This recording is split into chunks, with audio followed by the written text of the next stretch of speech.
Assalamualaikum warahmatullahi wabarakatuh. Solih-solihah hebat kelas 8. Berjumpa kembali dengan Bu Nisa pada kali ini di mata pelajaran PPKN, di mana semester genap ini kita akan mempelajari tentang nilai dan semangat Sumpah Pemuda tahun 1928 dalam bingkai Bhinneka Tunggal Ika. Nah, teman-teman mungkin sudah banyak yang tahu nih tentang Sumpah Pemuda. Karena pada sekolah tingkat dasar sebelumnya kita sudah pernah mempelajarinya. Oke, sebelum kita belajar, yuk kita awali bersama pembelajaran hari ini dengan membaca basmalah.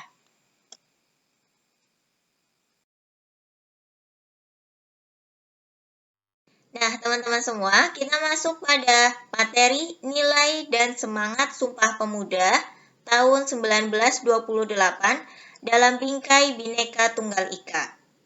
Teman-teman bisa membaca, pada materi ini kita akan mempelajari 3 poin penting, di mana salah satunya yang akan kita bahas adalah makna Sumpah Pemuda bagi bangsa Indonesia. Sebelum kita mempelajari lebih lanjut, Rasulullah Shallallahu Alaihi Wasallam telah mencontohkan bagaimana tingginya sebuah nilai toleransi pada masyarakat walaupun dia berbeda agama. Rasulullah Shallallahu Alaihi Wasallam bersabda yang artinya, telah bercerita kepada kami Yunus, telah bercerita kepada kami Aban, yaitu Al-Aqtar dari Yahya bin Abu Kasir, dari Ubaidillah bin Miksam, dari Jabir bin Abdullah berkata, tatkala kami bersama Rasulullah Shallallahu Alaihi Wasallam, tiba-tiba lewatlah jenazah. Kami hendak membawanya, ternyata ia jenazah seorang Yahudi atau wanita Yahudi. Kami berkata kepada Rasulullah, wahai Rasulullah, ini hanya jenazah Yahudi atau wanita Yahudi. Tetapi Rasulullah bersabda, kematian adalah sebuah kejadian yang sangat menakutkan. Jika kalian melihat jenazah, berdirilah. Hadis riwayat Ahmad. Dari hadis ini, Rasulullah menjelaskan, Rasulullah memberikan pengertian kepada kita bahwa apapun agama kita, apapun keberagaman kita, kita harus memberikan toleransi dan menghargai antar satu sama lain. Apalagi jika itu adalah menyangkut tentang kematian.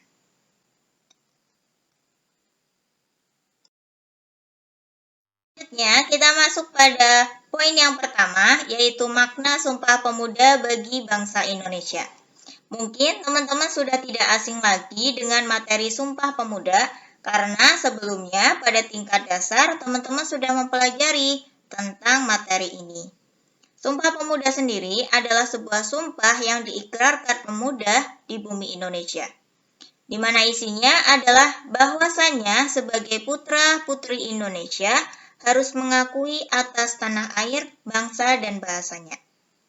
Jadi teman-teman, Sumpah Pemuda ini sangat penting karena telah mengubah pergerakan kedaerahan bersifat nasional, yang awalnya bangsa Indonesia tersekat atau terpecah oleh keberagaman sudah mulai ditinggalkan. Tetapi Sumpah Pemuda bukan sudah selesai perjuangannya, masih tetap berlanjut di tangan para generasi penerus. Sebagai generasi penerus bangsa, setiap pemuda harus memiliki jiwa yang kuat, tangguh, disiplin, berilmu, dan harus memiliki rasa nasionalisme, sehingga negara kuat tidak terbawa pengaruh yang dapat menimbulkan disintegrasi nasional. Nah, kalian sebagai generasi penerus bangsa, kira-kira apa yang bisa kita lakukan saat ini? Salah satunya adalah hindari segala perpecahan, tidak membandingkan diri sendiri maupun kelompok. Begitu ya teman-teman semua. Nah teman-teman semua, ada yang menarik nih. Kita akan menebak judul sebuah lagu dari lirik lagu yang Bu Nisa tampilkan pada materi kali ini. Silakan teman-teman bisa menyimak, teman-teman bisa membaca, atau mungkin teman-teman bisa sambil bernyanyi di dalam hati dan menebak kira-kira apa judul lagu tersebut. Selanjutnya, teman-teman bisa mengerjakan tugas mandiri 1 yang Bunda tampilkan pada slide tersebut. Terima kasih.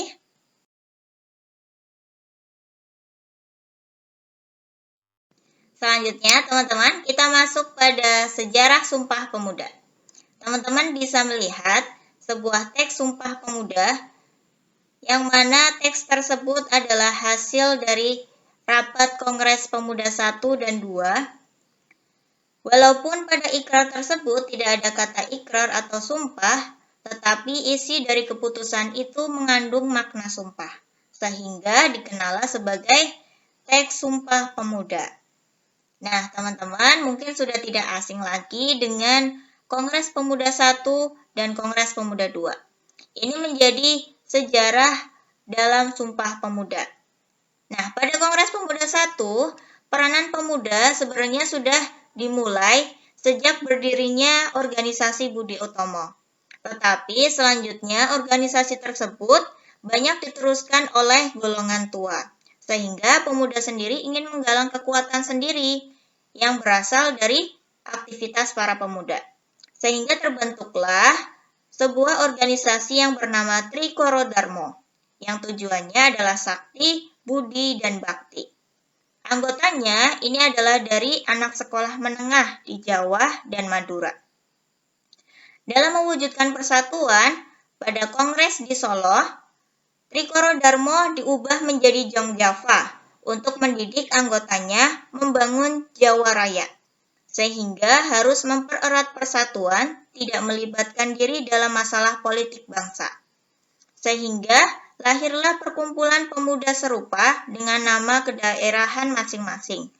Ya, seperti ada Jong Batak, Jong Ambon, Jong Minahasa, Pasundan, Jong Celebes, dan lain sebagainya. Kemudian sejarah lanjutan dari Sumpah Pemuda adalah setelah berdirinya organisasi pemuda yang bersifat kedaerahan di masing-masing wilayah, melahirkan sebuah wadah tunggal pemuda Indonesia yang dirintis melalui Kongres Pemuda 1. Di mana kongres ini tidak terlepas dari peran Perhimpunan Pelajar-Pelajar Indonesia atau PPPI. Pandangan PPPI ini sudah menunjukkan persatuan kesatuan sehingga para pemuda Bandung menginginkan agar mulai melepaskan sifat kedaerahan sehingga dari Jong Indonesia diubah menjadi Pemuda Indonesia. Pemuda Indonesia ini diketuai oleh Sugiono dan anggotanya yaitu ada Sunargi, Soelasmi, dan Abdul Ghani.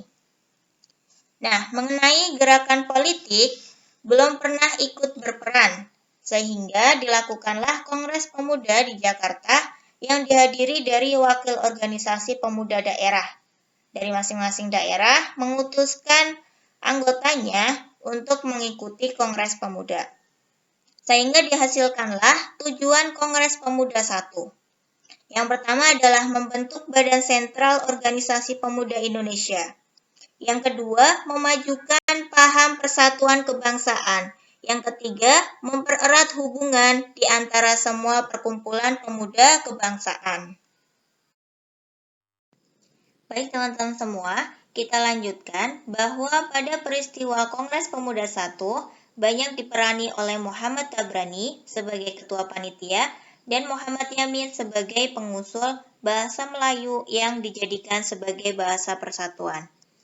Tetapi usulan tersebut ditolak oleh Muhammad Tabrani dikarenakan masih banyaknya perdebatan yang terjadi antar pemuda pada saat berlangsungnya kongres yang mengedepankan sifat kedaerahannya. Selanjutnya, teman-teman bisa menyimak dua hasil utama yang dicapai dalam Kongres Pemuda 1. Yang pertama, mengakui dan menerima cita-cita persatuan Indonesia, dan yang kedua, usaha untuk menghilangkan pandangan adat dan kedaerahan yang kolot. Nah, dari hasil Kongres Pemuda 1, peserta kongres menyadari masih sulit membentuk kebulatan tekad dalam perjuangan mencapai cita-cita nasional.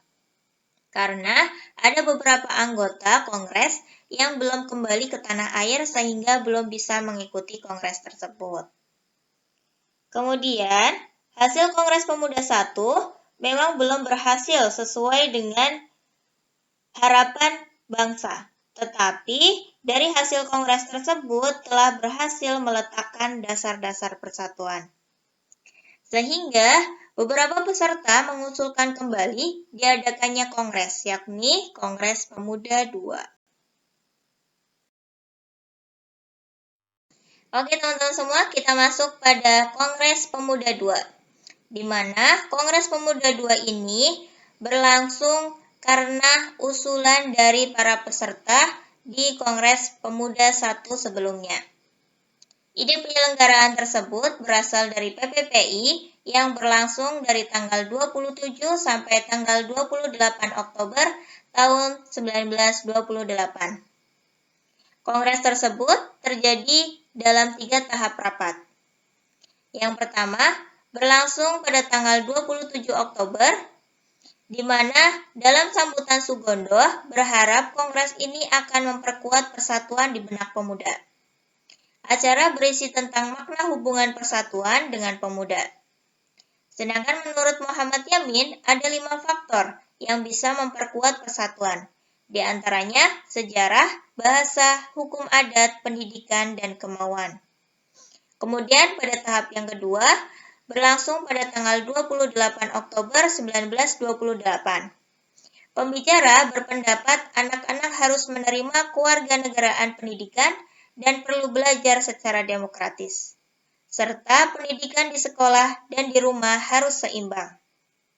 Dan tahap yang terakhir, yaitu berlangsung pada tanggal 28 Oktober 1928, di mana Sunario menjelaskan pentingnya nasionalisme dan demokratis, selain gerakan kepanduan. Selain ini, Ramlan juga mengatakan gerakan kepanduan tidak bisa dipisahkan dari pergerakan nasional.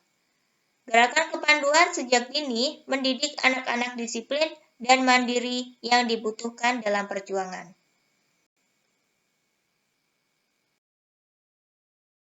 Ya, selanjutnya teman-teman semua, hasil dan keputusan Kongres Pemuda pernah ditertawakan dan dianggap remeh oleh Van der Plas, yaitu seorang pejabat kolonial. Ya, jadi mentertawakan, menganggap remeh ya. Pada saat mendengar bahasa Indonesia dijadikan sebagai bahasa persatuan karena sebagian pembicara Kongres yang hadir pada saat tersebut menggunakan bahasa Belanda dan bahasa daerahnya masing-masing. Namun, pimpinan sidang, Sugondo dan Siti Sundari dan beberapa tokoh yang lain tetap berusaha menggunakan bahasa Indonesia meskipun kesulitan. Nah, akhirnya apa yang diperkirakan oleh Van der Plas ternyata sangatlah meleset. Jadi apa yang telah ditertawakan, apa yang telah dianggap remeh, ternyata menjadi melesat, begitu ya. Karena apa? Sejarah telah membuktikan bahwa Kongres tersebut telah menjadi api yang mencetuskan persatuan nasional bangsa Indonesia untuk melawan kolonialisme. Nah, selanjutnya rumusan Kongres Sumpah Pemuda ditulis oleh Muhammad Yamin pada secari kertas yang kemudian diberikan kepada Sugondo. Selanjutnya ditambahkanlah paraf setuju. Kemudian peserta kongres yang lain mengikuti, ya. Jadi pada saat Muhammad Yamin masih berpidato, secari kertas tersebut diberikan paraf oleh para peserta yang lain. Selanjutnya, rumusan Kongres Sumpah Pemuda tersebut dibacakan oleh Sugondo dan dijelaskan detail oleh Muhammad Yamin. Jadi nih teman-teman, pada saat itulah ya, pada saat 28 Oktober itu, pada Kongres Pemuda II, pertama kalinya lagu Kebangsaan Indonesia Raya dikumandangkan dan pengikraran teks Sumpah Pemuda di depan banyak orang peserta Kongres dibacakan. Nah, itu sejarah dari Sumpah Pemuda di Indonesia. Kemudian yang terakhir, perhatikan informasi di bawah ini. yaitu penugasan mandiri 2. Silakan teman-teman bisa mengerjakannya setelah pembelajaran daring. Nah, untuk jawabannya, teman-teman bisa mengirimkannya melalui email Bu Nisa maksimal pada tanggal 6 Februari 2021. Begitu ya teman-teman semua, terkait tentang penjelasan Bu Nisa, semoga materi ini bisa dipahami dengan baik. Jika ada kendala, jika ada yang ingin ditanyakan, boleh menanyakannya kepada Bu Nisa. Sampai jumpa pada pertemuan selanjutnya. Wassalamualaikum warahmatullahi wabarakatuh.